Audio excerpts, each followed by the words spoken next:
Hey everyone, I'm Angie. I'm Rhonda, and we are Adventures in Nomadness. Today is part 2 of the Eggscape review.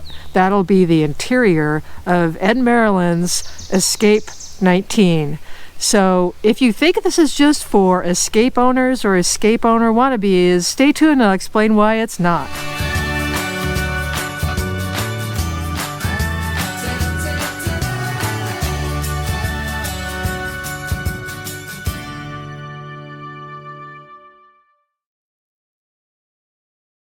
So part 2, as I mentioned in the intro, is going to be Eggscape interior. And Ed and Marilyn have done a fantastic job. But before we show you that, I wanted to explain why this is not just for Escape owners. We, when we're getting ready to look at RVs, looked at a whole lot of stuff, including mods. And you don't mod your RV because you don't like it. It's little things, the way you're using that RV, and ways to make it work better for you. Make it more personal, Right. And make it more of your own. And a lot of these mods, both interior that we showed, or the exterior, sorry, last week, and interior this week, can be used on RVs generically. All types. Not just Escape fiberglass RVs. So I hope you'll spend a little time watching this, and if you haven't watched the one that we did before, we expect to have some additional ones from the rally to show you in coming weeks. So without further ado, here's Ed and his interior on his Escape 19. Thanks, Ed. Okay, we're on the inside of Eggscape now. We've done a few changes here. Basically, a lot of them on the cheap, or a lot of them would be interesting for people that say buy used Escape and haven't had Escape modify their trailers right from the get-go. So if you buy a used Escape, you might want to pick up on a few of these things here, where if you didn't order, say, the U-shaped dinette or the raised floor, you can actually do it yourself. So what I've done here is I put a raised floor in. It's a 5-inch lift. It's a little bit more than the stock one. And the key to that was to be able to open the bathroom door fully with it missing the door. And from the outside hatches, which you'll see in the video for the exterior, we actually have a Coleman stove, an old green Coleman stove that we use for a backup stove that's located right underneath there. So it's actually some good quality storage that goes all the way from one side to the other. Unfortunately, it required, moving all the benches, which are screwed together and come off quite well, and taking the power unit in a 19 from lower down there up on top of the waste tank.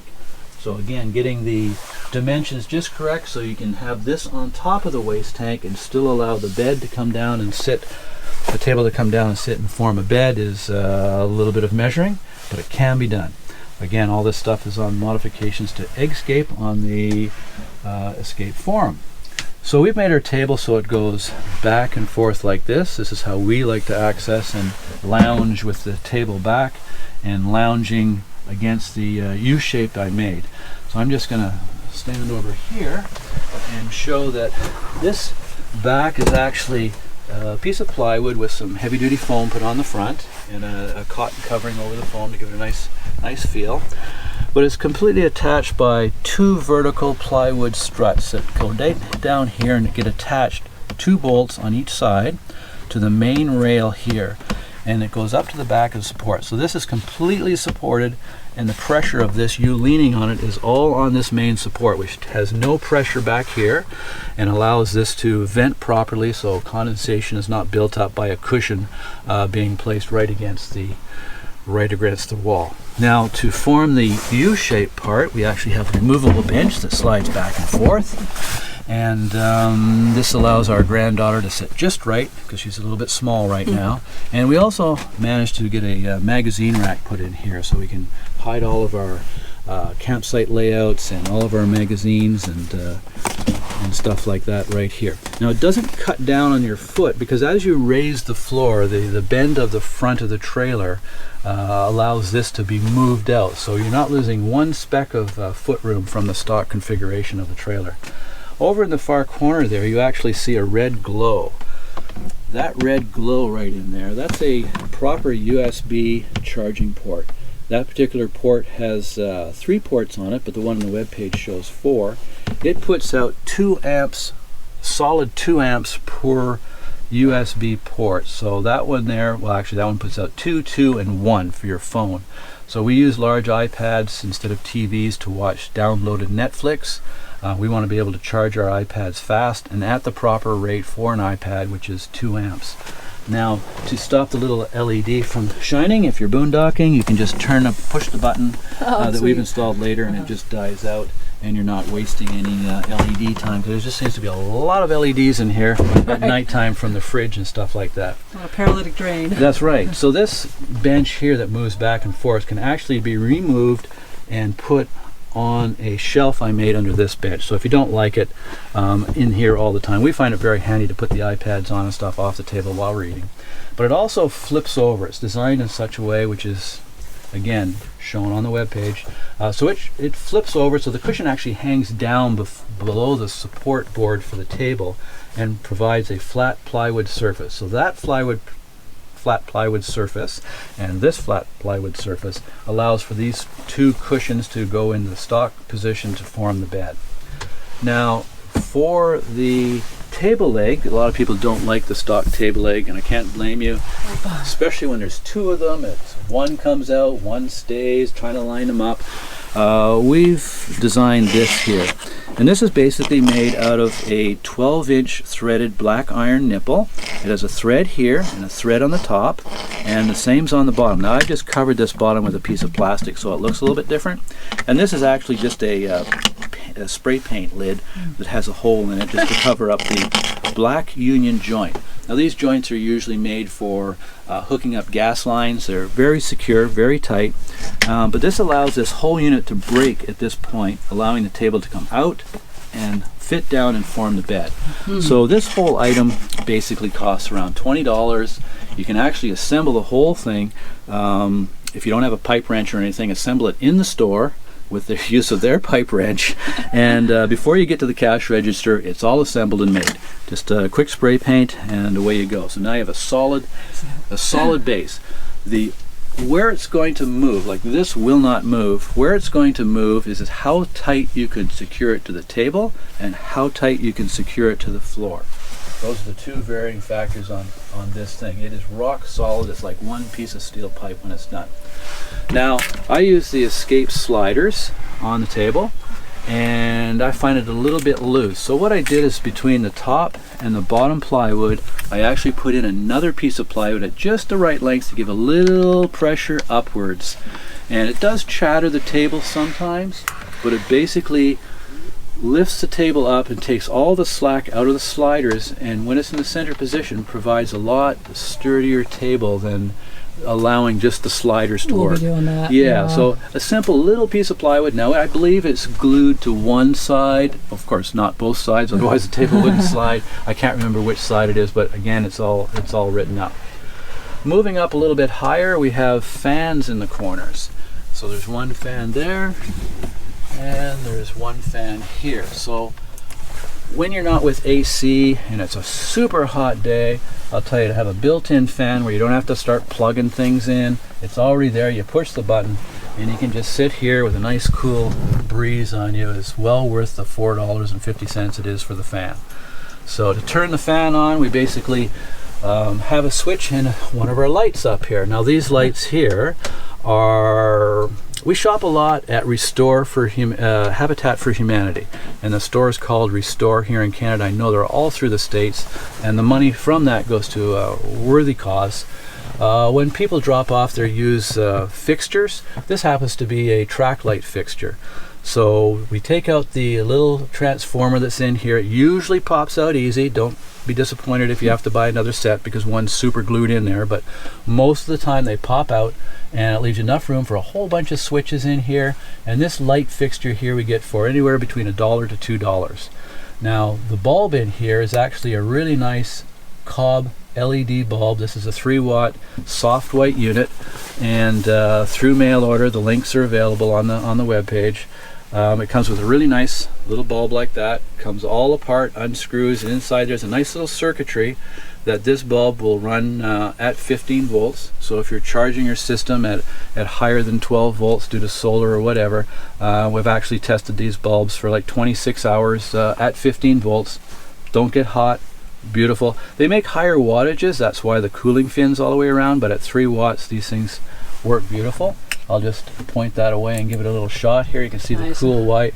And the other switches in here, one controls the fan, and we've just drilled a little hole and put a blue LED in there. Again, the blue LEDs, there's you get a 20 pack that have a little resistor on them, good for 12 volts, and it's like $1.50 for a 20 pack or something. So why not put them in, right? Right. And then we have another LED up there. So everything sort of helps whether we're watching TV. We might turn on the blue. If we're having little snacks, we'll turn on this one rather than the main lights. Moving to this light here, this seems to be a crowd pleaser. It is. It's my gorgeous. my wife just loved that little light. Again, picked it up, used. It's a household light, but the idea is to try and find something small. You know, every so often you come across these small ones. I did see 2 beautiful long flutes that would have made a beautiful light over here too. But again, we took out the bulb, the 110 volt bulb. We put in one of these lights here. I just won't point it at the camera, but you can see it's right in there like that, and it works great.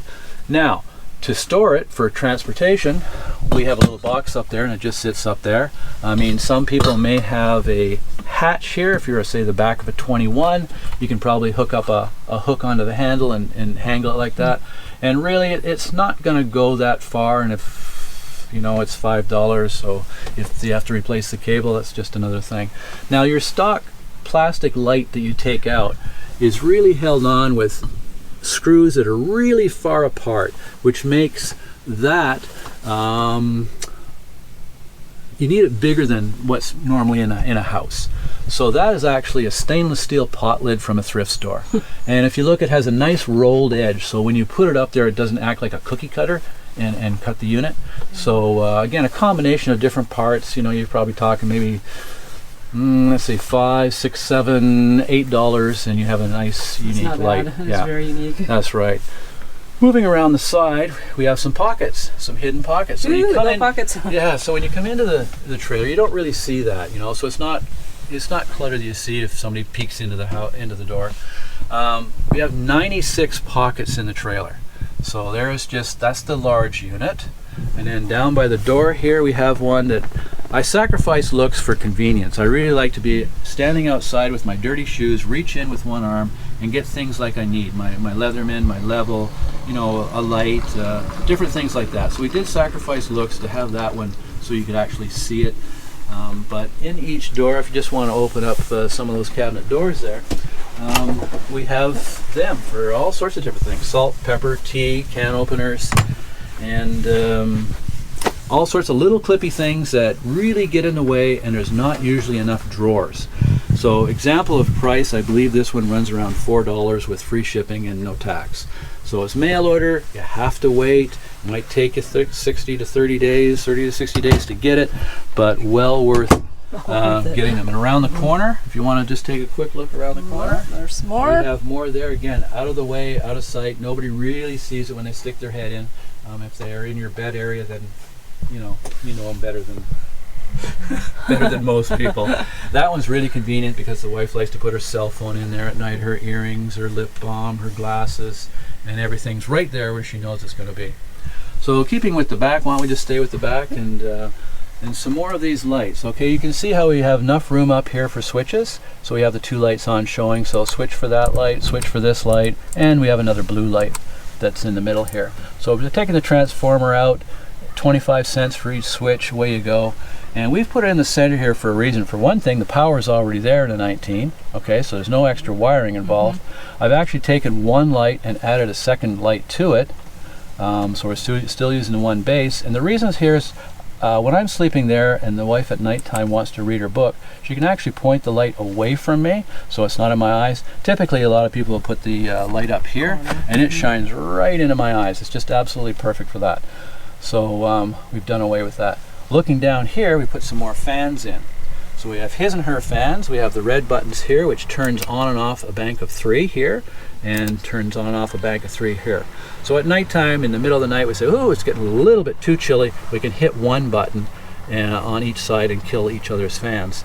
Other than that, to make sure, in case one fan happens to go noisy and you're in the middle of a trip and you don't want to repair it because it's squealing, you don't want to lose the whole bank. So each fan has its own individual switch as well. But that gets a little tedious, turning on and off that at 3 o'clock in the morning when you're a little bit cold. We also put one in the middle for night lights, and this just comes down like this, and that's typically how we operate at night. That's such a great idea. Yeah. So up in the corner there is a little MP3 player. I put it there because I like to have a nap, a little bit of music, wake up in the morning, a little bit of music, go to bed, make a little bit of music. So it's right there where I can adjust the volume, tracks, and everything.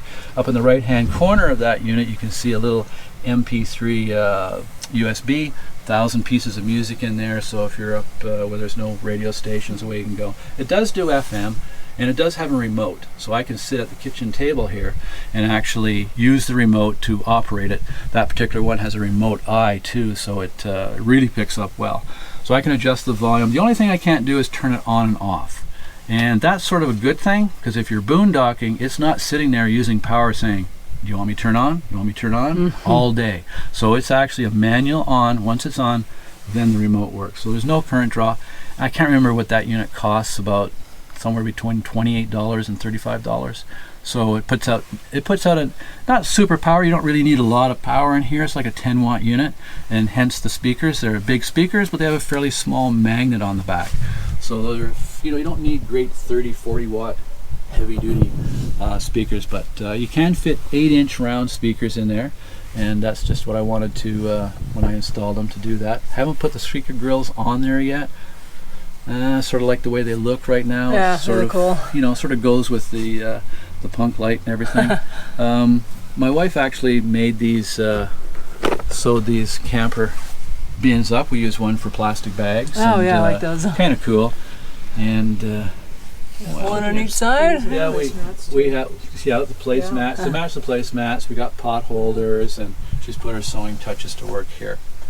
So one of the key things for all escapes is what we call the backstabber.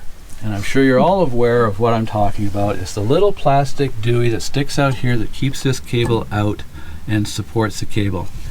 Believe it or not, I wanted to reduce the size of it. I really didn't like how they stuck out. And in doing so, I experimented and find you don't need them at all. All the windows work perfectly without the backstabbers. If you don't trust me, try one. You'll like it. Don't throw away the parts or cut the strings. Try one and it works great. What I've done here on this demo model is I've actually left the end of the string intact and peeking through so you could see it. So the string comes down the side through a grommet. I've used rubber here, but I do think that using a metal grommet, which I have used on the rest of the trailer, like in a shoelace, is you buy at any hobby craft store. The little metal grommets helps the string from deteriorating on the rough edge, and the string goes behind the metal right up to here, and you tension this. This needs to be tensioned.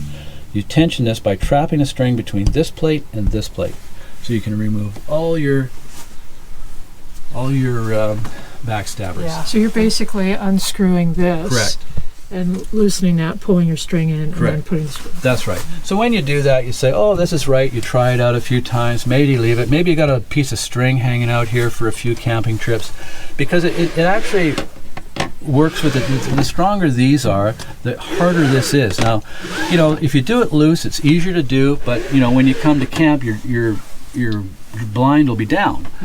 So you want to not cut this off right away. Just leave it out. When you find the perfect area, perfect level you want it, perfect tension, just take a piece of masking tape and put it around this piece here. So you have to tension it right perfect there. So you can undo it, take this, cut it to the right length, about like that, hold it here, trap it in there. You see your masking tape is here.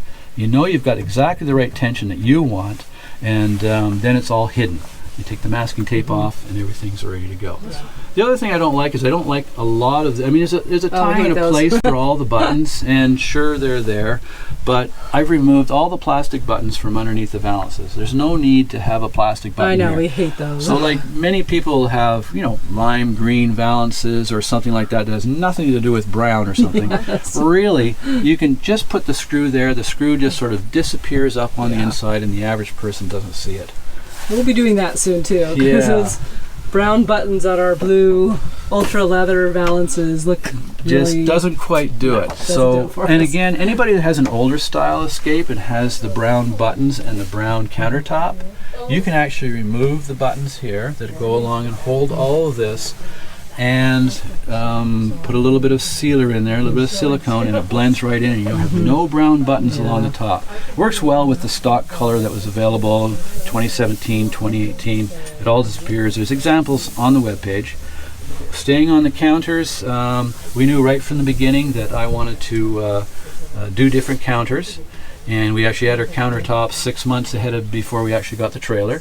In Canada, if you shop at Rona, these are called handy panels, and it comes 2 feet by 4 feet, and they're $7 a piece. Now this actually panel here, if this dimension is not 48 inches, this dimension is like 48 and a half.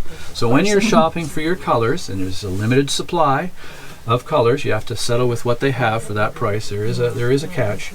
Try and get one that's a little bit longer, like 48 and a half inches. They are available in stock there, and you just have to try and find 3 or 4 for whatever you're going to do. So we did this, we did the backsplash, and we did the table, and we did the door.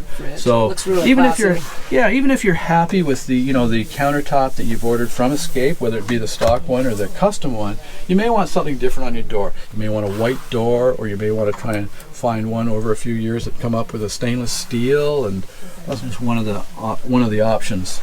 So moving into the bathroom, what we did here in the cabinet is we actually used a floor edging. And the reason why I used a floor edging is actually L-shaped, so it goes down and it goes in, and it supports this shelf, which is a little thin. So it's got a nice rounded edge here, gives support to the shelf. I've used a couple pop rivets here. You could probably use some double-sided tape to hold it on. I've used this one upside down, so the edge is actually this way. But it just stops everything from coming out, and like this would be on the floor if it didn't have this. You could use screws, all sorts of things. You don't have to take the cabinet out to do these. You do have to take the cabinet out to do these. Now, to remove the cabinet is 4 screws behind each, or 1 screw behind each one of these 4 caps, and the cabinet comes right out. This is real easy to put a bar in. Now you can put a bar in here, or you can put the bar, just use bars, but one there, one there, one there, and one there. So you drill a hole in the outside there, you drill a hole here, and you drill a hole on this side. Only one hole on that side. And from this side, you slide the bar through, all the way through here. It stops right here, and just put a dab of hot glue so the bar doesn't go back. So you can actually use 1, 2, 3, 4 of these type of bars to hold everything in if you don't like the look of this, or you don't want to deal with how to attach this and this. That's great. And then, like many people, we use the IKEA towel racks. They're very reasonable. It's like $9. They suction cup on. Just make sure you follow the instructions. It looks simple, like you're just supposed to suction cup into the wall, but please follow the instructions that you actually have to take the turn piece off, push on the shaft to get a proper seal, and then put the thing on. Now, on earlier Escapes, they didn't have a strain relief here. So if you're washing your floor or washing your dog, you might put a little bit too much pressure on there, and it may crack right there.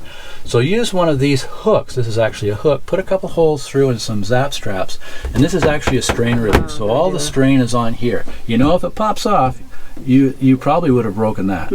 So moving up, we have the soap dispenser. So you push it, you put liquid soap in the top, you push it there, comes out there, right over the sink. I used it on this wall because this wall seems to be a little bit more stable than using it on that wall. Moving back up here, we actually double-sided tape a mirror to the wall. And believe it or not, I found the best double-sided tape you can have is getting it from the dollar store. A whole bunch for $1, comes about 1 inch wide, and that really surprised me, but that is on there secure. Now, typically this mirror from IKEA is attached with the same suction cup hooks, but I didn't like how it moved, so I actually took off the little hook with a little saw and file and put this on permanently. But because the light's here and you're doing there, you can really get in on some good good face action there. So down here is a key too. That's about $10. It's a real heavy duty bin from IKEA, and we put all of our fluids in there. The last thing you want to be doing is to change elevations a lot. You know, fluids have a tendency to expand and leak and burst through. If anything leaks, and it's going to be on the bathroom floor, but this whole bin actually just lifts off. You don't have to undo the extension or the suction cups. So you lift it off, and you can actually place it in your sink while you have the shower. Yeah. Take it and put it back, and if anything leaks in the future, it also holds back the shower curtain. Some people are always fighting with this shower curtain that keeps, you know, wanting some action up front here, and it contains that. So when we ordered the trailer without the microwave. I didn't particularly like the microwave, how it stuck out and the color of it. So we purchased this one here. This is about $70 Canadian in Walmart. It has a nice stainless steel black finish to go with the other appliances. But what it allows us to do is to put this in here and take the door off of here and use the door elsewhere. We use the door down here. So even if you don't raise the floor and you're wondering, where can I put my shoes? If you put a shelf in there, you can actually have like his and her shoes in that area. Now normally the fire extinguisher might be mounted there. The fire extinguisher actually mounts really nice over there against that wall. Don't worry about screwing into these sections here on either side of the door, because on the newer model Escapes they're all a very heavy duty 2x4 in here, which leads us to putting in the paper towel unit. So we use a ratcheting paper towel unit. This is available in Canada at Walmart, and it's almost, I mean, I couldn't design one as a better fit for, you know, being mounted on that side and that. And we can actually take the door here, close the door, and from outside I can open up the little flap, grab a piece of paper towel without even letting any bugs in or taking off my shoes. So that was important to me, is to be able to get dry paper towel outside. Back down here again, what I've done is I put a little LED into the light switch. So if somebody turns on the outside light by chance, when you're boondocking, you really don't want that current draw all day. At nighttime you say, okay, how long has that light been on all day? So by having this, it's a little bit more noticeable that that outside light's on. And in the dark, when you really need the outside light and light, this light actually lights up a nice little piece of the flooring, so you don't trip. So it's like a double whammy. Now, because I'm always afraid of leaving the awning switch on by mistake, especially when you're traveling, I also put an LED switch in that. So that catches my eye, because the last thing you want is to have the awning start deploying when you're driving down the freeway. And if this thing happens to fall off and hit just right, your awning will deploy while you're driving. Yikes. Really? So there's no safety other than having that switch off. Another reason to have a manual. That's right. So again, a little piece of trim on here. We ordered some extra fabric. We knew right off the bat that we're going to be doing the customized U-shaped dinette. Have a little bit of fabric left over for the back shelves. But we also put this down because when somebody sits on this, it actually lifts up. And when it lifts up, it's kind of an unsightly area there with the plywood. So this just sort of trims it up nicely. The key is to not make it too high, because my wife likes to lean against there and use lounge ways when we're watching our iPad on the table here. And so you don't want it too high so it really cuts into your leg. So be careful on how high you make that.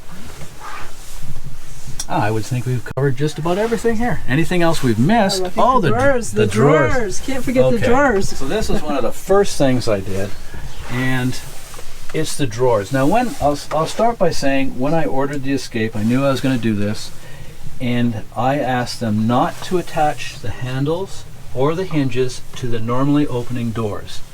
I also asked them not to put this handle in this location on the top here, and just leave it off, and I would mount it later. So when you're ordering Escape, if you like this method, then make sure you order it correctly. And they have no problem doing that. So what we do is, instead of this door opening this way and having a no man's land of space under here, what we have, get ready, is we have these milk type containers. That's slick. These crates. These crates are available from any big box store, but make sure that they're good quality. So the same price, two big box stores I looked at, one they're perfectly square, the other ones they're all warped and kinked out of shape. So make sure you shop around and get the squarest ones possible. Now these are just held together with zap straps. So I just use straps on every intersection. The more straps you use, the stronger it is. I also drilled a few extra holes here and put a few extra zap straps here and all down the side. And that's the only thing that holds these things together. I use zap straps because I wanted somebody to be able to take these things, put it on their kitchen table at home and make it. I mean, there's no excuse if you say, oh, I don't have a workshop, I can't make that. This can be made like basically on your kitchen cabinet. You don't even have to use the runners. I've used runners to put it in there, but they'll slide just fine on the floor. And even if you don't want to use them as drawers, if you have doors, open the doors, slide in the things. They'll work just fine for you. The beauty of these is they're square, unlike other type of containers that sometimes are slanted and have, you know, big curly edges on them and stuff like that. These are strong, square, and you can actually fit 4 deep. So that's 8 cubic feet between the two of them. And they slide in really good. You can adjust the tension of the slide by this outer one and whether you want it tighter or not. We find that it comes out about a 1/16 of an inch for about every hour we're driving. So if you're driving an 8-hour day, you might come into the trailer and it might be like that. That's not too bad. Not too bad. Again, they come out easy. What I've used is railings on there. Now you could easily make them out of wood. That's not a problem. But what I use is track lighting aluminum. So again, this would be normally what you'd find in your house, and you just clip in your track lighting in your roof. But Restore sells this in Kelowna for about $1 for an 8-foot length, and I can't buy wood for that. So your Restore may vary in price. Now if you look here, you can notice that there's a little ridge on one side. Most track lights are like that. It's very hard to find one that doesn't have a ridge on both sides. So you'd want to take this one and put the ridge on that side so your bin slides on this, and then when you do the other one on this far side, you want to do it this way so it slides here. And the center one, yes, you may have to file it off or grind it off, but it's just aluminum. It cleans up really nice. So you say, well, okay, how do these bins actually slide? How do they sit on there? Well, because these bins are meant to sit on top of each other, they actually fit into each other by a ½ an inch. So you can see it right here. It slides right in here, and it sits right in that groove. And aluminum on this type of plastic, it's just like having it on nylon. It's just like a nylon runner. So it's very smooth in its operation. And yeah, we just clip it in there and slide it in there. Yeah, that's the smoothest sounding roller but track again, system. Just because your drawers may open like on a door doesn't mean you can't take those bins and just use them as 4 bins. Yeah, I think that's good. All right, I think so. Ed, thank you so much. So this has been awesome. Modifications to Eggscape, it's all there. All the links are there on the Escape forum. On the Escape forum. All right, thank you very much. Okay.